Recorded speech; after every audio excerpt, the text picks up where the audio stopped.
Okay. Today is the 16th of April, Thursday, and we've come for a walk to Staunton Church. In the foreground there, you'll see the Staunton Court, and 14th century, I think it is, and Dick Whittington is supposedly stopped off there on his way to London. Then you come around and you've got the dovecot on top of the little building there, and then you've got Staunton Church, which is St James's Church. The mic. Right. You're done? Yeah, I got the St James's Church. No, that. Well, here we are at the Glinch Brook. This is the Glinch Brook, which rises in the Malvern Hills on the Eastner Estate. Then it winds its way down to Clencher's Mill, The survivor's location. Which is the survivor's location you're familiar with.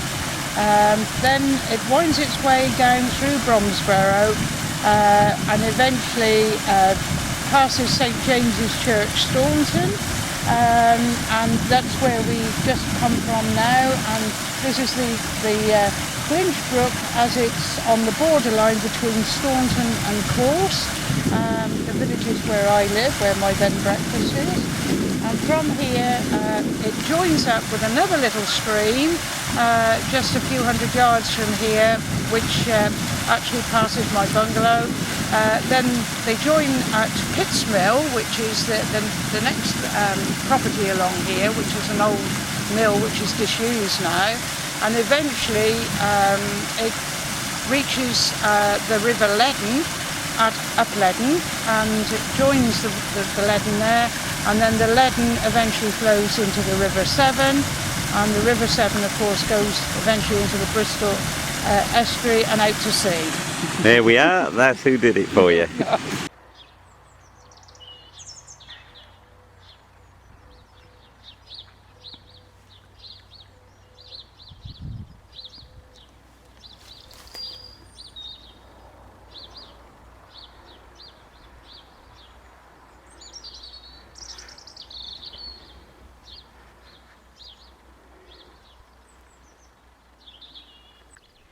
Today is Tuesday the 14th of April 2020, and the church spire in the distance there, that's Aldersfield Church.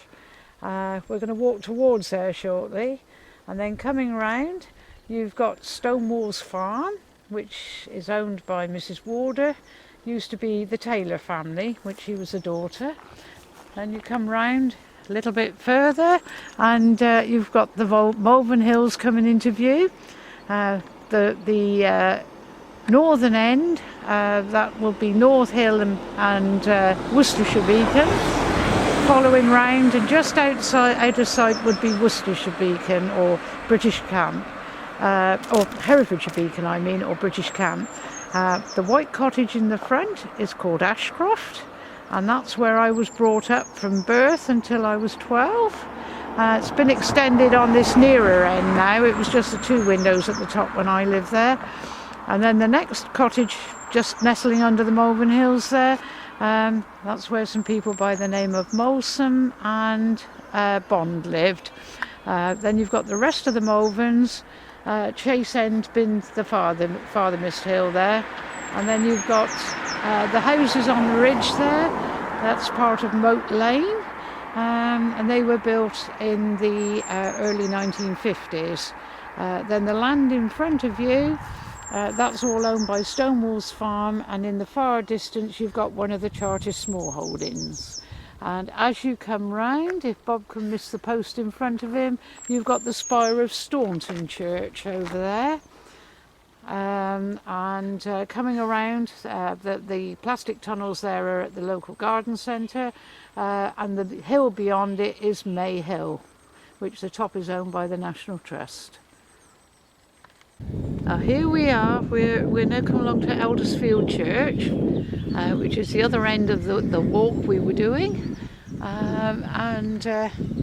old Norman church with its spire there, and where its reputed Mary of Aldersfield was buried. who was Back in who was a herbalist, back in the 1300s. and she was a herbalist. Yes. Yeah, and she liked making cures for constipation and dodgy eyes and things like that out of the elder tree and The such elder like. trees that grow in Aldersfield. Yeah. There we are. And views over there towards the Cotswolds, just Yeah. in the Oh very yeah, distance. I just see it. Yeah. We'll see if I can. There we are. Lovely and quiet, isn't it? Beautiful quiet. Just the birds are singing. This would make a beautiful survivors location.